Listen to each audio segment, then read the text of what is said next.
வணக்கம். இணைந்திருப்பது நமது டிவியின் பிரதான செய்திகளோடு. உங்களோடு இணைந்து கொள்ளும் நான் ராசலிங்கம் ரவிரகு. விரிவான செய்திகளுக்கு செல்வதற்கு முன்னர் இன்றைய தலைப்புச் செய்திகள்.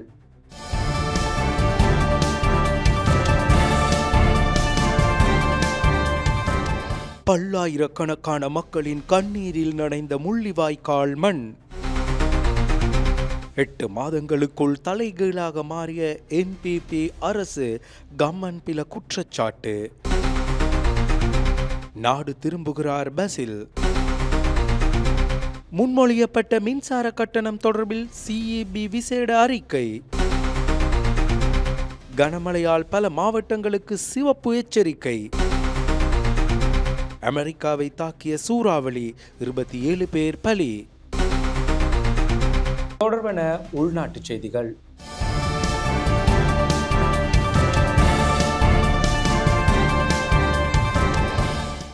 வடக்கு கிழக்கின் அனைத்து பகுதிகளிலும் முள்ளிவாய்க்கால் நினைவேந்தல் இன்றைய தினம் உணர்வு பூர்வமாக அனுஷ்டிக்கப்பட்டது. யுத்தம் மௌனிக்கப்பட்டு இன்றுடன் 16 வருடங்கள் நிறைவடைந்துள்ள நிலையில் வடக்கு கிழக்கு எங்கிலும் முள்ளிவாய்க்கால் நினைவேந்தல் நிகழ்வானது இன்றைய தினம் மிகவும் உணர்வு பூர்வமாக நடைபெற்றது. இந்நிலையில் முள்ளிவாய்க்கால் முற்றத்தில் முள்ளிவாய்க்கால் கொள்கை பிரகடனம் வாசிக்கப்பட்டு பின்னர் அகவணக்கம் செலுத்தப்பட்டது. அதனைத் தொடர்ந்து காலை 10:31 அளவில் பொது சுடரினை ஏற்றி வைக்க முள்ளிவாய்க்கால் கீதங்கள் இசைக்க சம நேரத்தில் ஏனைய சுடர்கள் ஏற்றி வைக்கப்பட்டன. இதனிடையே யாழ்ப்பாணம் வடமராட்சி கிழக்கு அம்பன் கிழக்கு பகுதியில் கிராம மக்களால் முள்ளிவாய்க்கால் நினைவேந்தல் நிகழ்வு மேற்கொள்ளப்பட்டதுடன் முள்ளிவாய்க்கால் கஞ்சியும் வழங்கப்பட்டது. யாழ்ப்பாண பல்கலைக்கழகத்தில் அமைக்கப்பட்டுள்ள முள்ளிவாய்க்கால் நினைவேந்தல் தூபிக்கு அருகில் இன்றைய தினம் கலைப்பீட பீடாதிபதி பேராசிரியர் S. ரகுராம் அவர்களின் தலைமையில் நினைவேந்தல் இடம்பெற்றது. இதில் யாழ் பல்கலைக்கழகத்தின் அனைத்து பீடங்களையும் சேர்ந்த மாணவர்கள் கலந்து கொண்டதோடு அக வணக்கத்துடன் நிகழ்வு ஆரம்பிக்கப்பட்டது. தொடர்ந்து சுடர் ஏற்றப்பட்டதுடன் மலர் தூவி அஞ்சலி செலுத்தப்பட்டது. வவுனியா மாவட்ட அந்தனர் ஒன்றியத்தினரின் ஏற்பாட்டில் வவுனியா குருமன்காடு பிள்ளையார் ஆலயத்தில் முள்ளிவாய்க்காலில் உயிரிழந்த உறவுகளின் நினைவாக ஆத்மசாந்தி பிரார்த்தனையும் அஞ்சலி நிகழ்வும் இடம்பெற்றது. இறுதி யுத்தத்தில் உயிரிழந்தவர்களின் நினைவேந்தலும் முள்ளிவாய்க்கால் கஞ்சி வழங்கலும் தமிழரசு கட்சியின் ராமநாதபுர வட்டாரத்தின் ஏற்பாட்டில் வட்டக்கச்சி பொதுச்சந்தை முன்பாகவும் வட்டக்கச்சி வட்டாரத்தின் ஏற்பாட்டில் ஆறுமுகம் வீதி சந்தியிலும் இடம்பெற்றது. குறித்த நினைவேந்தல் நிகழ்வில் பாராளுமன்ற உறுப்பினர் S. ஸ்ரீதரன் கலந்து கொண்டார். முள்ளிவாய்க்காலில் உயிர் நீத்த உறவுகளுக்கு வன்னி மாவட்ட பாராளுமன்ற உறுப்பினர் துரைராசா ரவிகரன் இன்று நந்திக்கடலில் மலர் தூவி அஞ்சலி செலுத்தினார். தமிழரசு கட்சியின் பிரதேச கிளையின் ஏற்பாட்டில் மே 18 முள்ளிவாய்க்கால் நினைவேந்தல் நிகழ்வும் முள்ளிவாய்க்கால் கஞ்சி வழங்கும் நிகழ்வும் இன்று வாழைச்சேனை பேத்தாளை பஸ் தரிப்பிடத்தில் உணர்வெழுச்சியுடன் இடம்பெற்றது. தமிழ் தேசிய வாழ்வுரிமை இயக்கம் ஏற்பாடு செய்த முள்ளிவாய்க்கால் நினைவேந்தல் மன்னார் பஜார் பகுதியில் இன்று இடம்பெற்றது. மே 18 முள்ளிவாய்க்கால் நினைவேந்தல் நிகழ்வு மட்டக்களப்பு காந்தி பூங்காவிலும் இன்று உணர்வு பூர்வமாக அனுஷ்டிக்கப்பட்டது.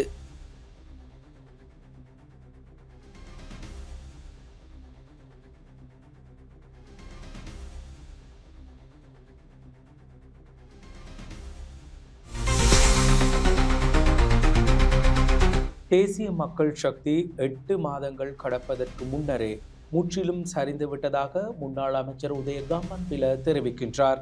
உள்ளூராட்சி மன்ற தேர்தல் முடிவுகளின்படி தற்போதைய அரசாங்கத்தின் வாக்காளர் தளமான தேசிய மக்கள் சக்தி இயக்கம் 8 மாதங்கள் கடப்பதற்கு முன்பே முற்றிலும் சரிந்து விட்டதாக பிவித்துரு ஹெல உரிமையவின் தலைவரும் முன்னாள் அமைச்சருமான உதய கம்மன்பில தெரிவித்துள்ளார். கோட்டையில் உள்ள கட்சியின் தலைமையகத்தில் நடைபெற்ற ஊடகவியலாளர் சந்திப்பில் கருத்து தெரிவிக்கும் போதே அவர் இதனை கூறியுள்ளார். அரசாங்கம் தனது முதல் நியமனமான ஜனாதிபதியின் செயலாளரை நியமித்த தருணத்திலிருந்தே தவறான பாதையில் செல்ல தொடங்கியுள்ளதாகவும் கம்மன்பில குறிப்பிட்டுள்ளார்.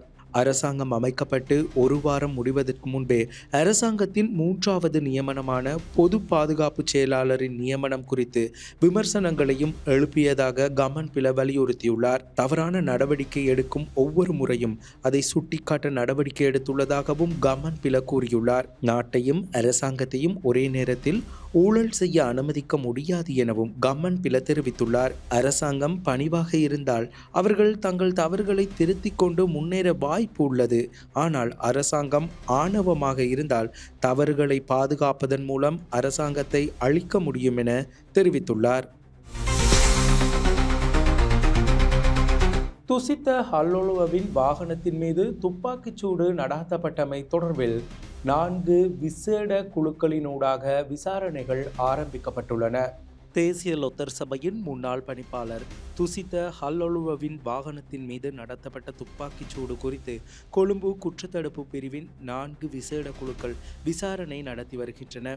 இதன்படி தாக்குதல் நடத்தியவர்களை கண்டறிய CCTV காட்சிகளை பயன்படுத்துவதாக பதில் போலீஸ் மாதிபர் தெரிவித்துள்ளார்.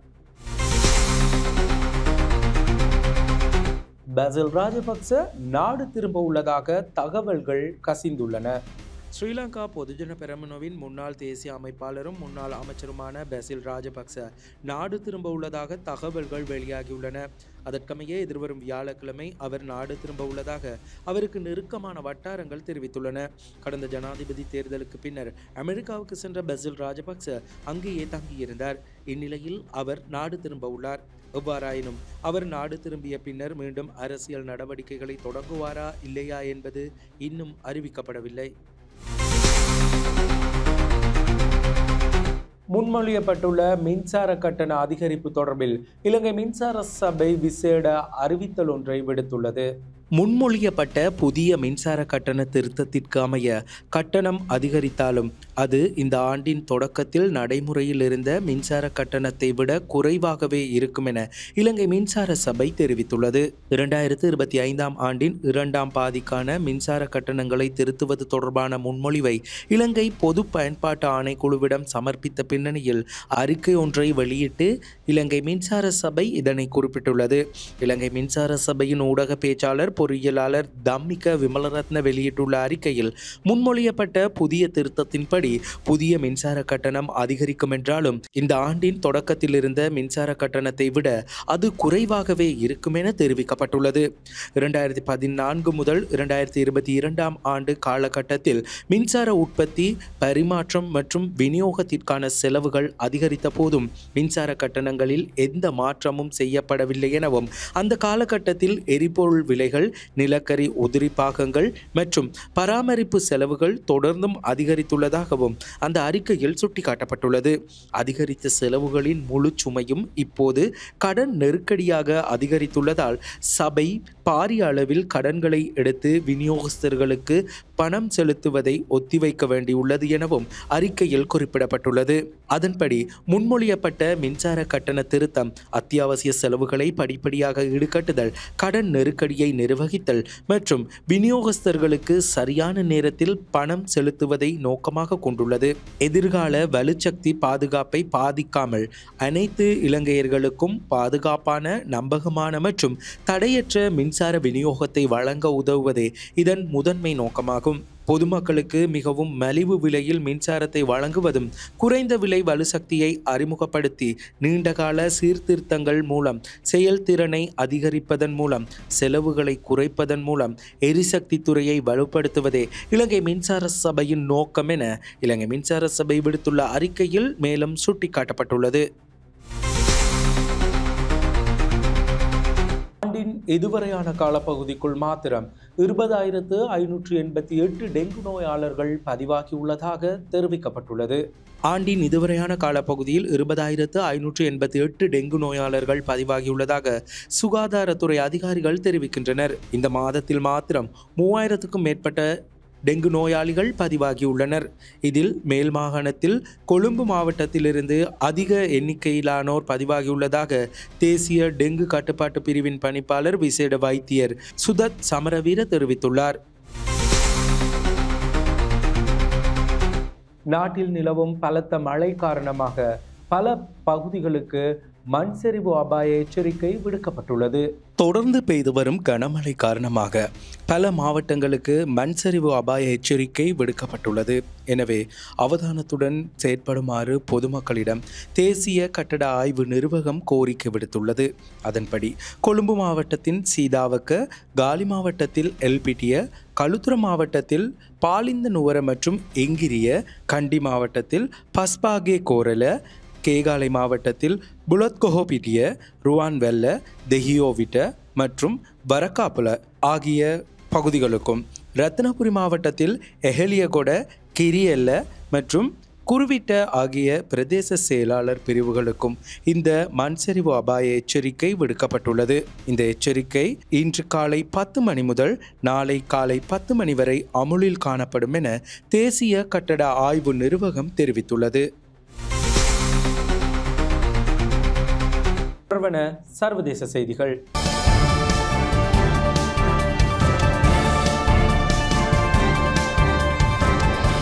அமெரிக்காவை தாக்கியுள்ள சூறாவளி காரணமாக 27 பேர் உயிரிழந்துள்ளனர். அமெரிக்காவின் மத்திய பகுதியில் திடீரென பயங்கர சூறாவளி ஏற்பட்டுள்ளது. இந்த சூறாவளியின் தாக்கத்தினால் கென்டக்கி, மிசோரி மாகாணங்கள் கடுமையாக பாதிக்கப்பட்டுள்ளது. மிசோரி மாகாணத்தில் சென்ட் லூயிஸ்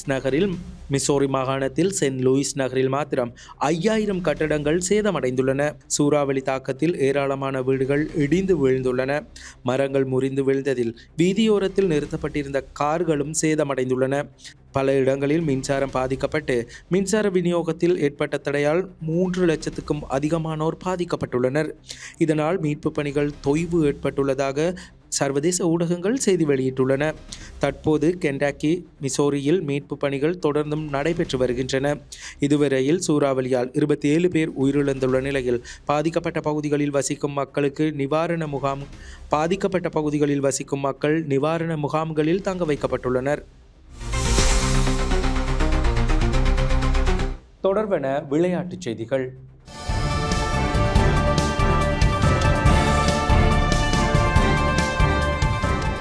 விறுவிறுப்பாக நடைபெற்று வரும் IPL கிரிக்கெட் தொடரில் இன்றைய தினம் 2 போட்டிகள் நடைபெறுகின்றன. 10 அணிகளுக்கு இடையிலான 18வது IPL கிரிக்கெட் தொடர் இந்தியாவின் பல்வேறு நகரங்களில் விறுவிறுப்பாக நடைபெற்று வருகிறது. இந்தியா பாகிஸ்தான் போர் பதற்றம் காரணமாக ஒரு வார காலம் நிறுத்தி வைக்கப்பட்ட IPL தொடர் மீண்டும் நேற்று ஆரம்பமாகியது. இதில் 2 லீக் ஆட்டங்கள் இன்று நடைபெறுகின்றன. அதன்படி ஜெய்ப்பூரில் உள்ள சவாய் மான்சிங் விளையாட்டரங்கில் இன்று மாலை நடைபெறும் 59வது லீக் போட்டியில் ராஜஸ்தான் ராயல்ஸ் மற்றும் பஞ்சாப் கிங்ஸ் அணிகள் மோதுகின்றன. இந்நிலையில் இந்த ஆட்டத்திற்கான நாணய சுழற்சியில் வெற்றி பெற்ற பஞ்சாப் அணியின் தலைவர் முதலில் துடுப்பாட்டத்தை தெரிவு செய்துள்ளார். அதற்கமைய ராஜஸ்தான் முதலில் பந்து வீச ஆரம்பித்துள்ளது. இத்துடன் நமது டிவியின் இன்றைய நாளுக்கான அனைத்து பிரதான செய்திகளும் நிறைவடைகின்றன. காணொளியுடன் கூடிய செய்திகளை அறிந்து கொள்ள நமது டிவி எனும் யூடியூப் தளத்தை சப்ஸ்கிரைப் செய்யுங்கள். அத்துடன் விரிவான தகவல்களை பெற்றுக்கொள்வதற்கு www.namadulk.com எனும் எமது இணையதளத்திற்குள் பிரவேசியுங்கள். வணக்கம்.